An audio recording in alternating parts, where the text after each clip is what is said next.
Dahil bigla ang nag-request si Alaga na gusto niya kumain ng lunch. So, kaya kung ano yung nasa ref, yun lang niluluto ko rito. So, mayroon akong Pinoy pasta na binoil ko na.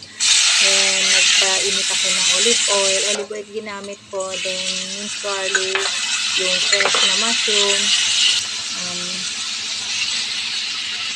tomatoes, at saka itong zucchini. So, gisa-gisa lang natin siya. Then, lagyan natin siya ng seasoning. So, nilagyan ko to ng salt, sugar, and black pepper.